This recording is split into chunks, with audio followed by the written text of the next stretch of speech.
Hi, this is the third video of NACADEMICS series, Adventure to the Realm of Concepts. This video, semiotic aspect. In video 1, some crucial event in the form of harsh climate change was hypothetically verified northern parts of Middle East around 90,000 years ago. This event must have had great impact on man, forcing him to change his lifestyle dramatically. This dramatic change has necessitated language to expedite its sound-signify generativity in order to meet the prompt needs then. It must have been urgent for adoption. This event and time can be considered as the origin for a lot of languages spoken on North Hemisphere. In video 2, more than 40 examples were given to make more vivid pictures of sound-signify system, to show how sound signified concepts and how deterministic it had been. The evidences with certain alphabets and languages today indicate this assumption. In that video, 2 alphabets were referred to. The figures in these 2 alphabets are exactly depicting graphically the forms of the concepts with the sounds. It means that both graphic shapes and lingual sounds were following the same conceptual patterns. Now, in this video, we will see how the graphic shapes of the letters on Greek alphabet and in Arabic alphabet, as well as the sounds in Azerbaijani Turkish, can be justified semiotically as signs, or precisely to say, as the iconic class of signs. Our alphabetic figures are signs in some way or another. However, among all the alphabets found in history, Greek alphabet and Arabic alphabet are different.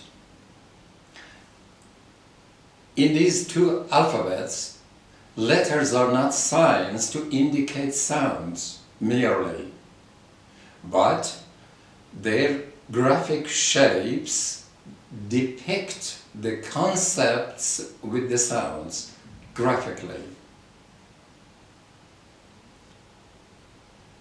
Very important point here is this fact that these 2 alphabets are neighboring the location where that crucial event we assumed happened.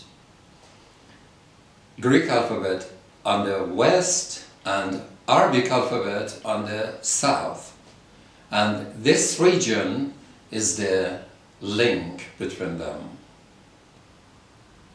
I am to argue that whatever concepts the sounds in Azerbaijani Turkish are signifying, and whatever graphically the alphabetic figures in Greek and Arabic alphabets are indicating, can be considered the same type. What is sign? Signs communicate, they convey meanings and concepts. So, naturally, there are different classes of signs. To get more defined idea of signs, it is better to refer to well-known categorization done by American philosopher Charles Sanders Peirce. He categorizes the signs into 3 classes: icons, indexes, and symbols. This is an icon. Icon is class 1 sign. You can find full similarity between the sign and the meaning this sign conveys. Seeing it by the road, everyone understands that cows and the like could be encountered on the road. Icon, as it is seen, signifies its meaning very directly and clearly by being similar to its meaning. I will argue that this similarity had primarily been with language sounds. Index is class 2. It is a bit more complicated than icon. This is an example. You can find somehow similarity between the sign and the meaning. Seeing it by the road, for example, everyone understands that there is a place to have meal nearby. I will argue that indexes match morphemes in lexical formations. Symbol is class 3. It is the most complicated form of science. For example, all the words in one language, either written or oral, are symbols. Take the word garden in English, for example.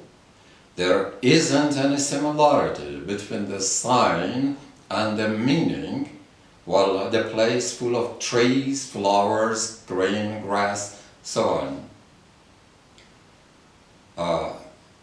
Every language has got its own form, and it is not understandable for the others. Even the illiterate are not able to understand their language in written form. I will argue that the sounds in language have been generated as iconic signals at first. It means that they were tended to be as similar as possible to the subject. Then they have developed as indexes into the morphemes, and then as symbols into the words, following some deterministic model. In the next video, I will speak about the first 4 letters or sounds in Greek alphabet. See you.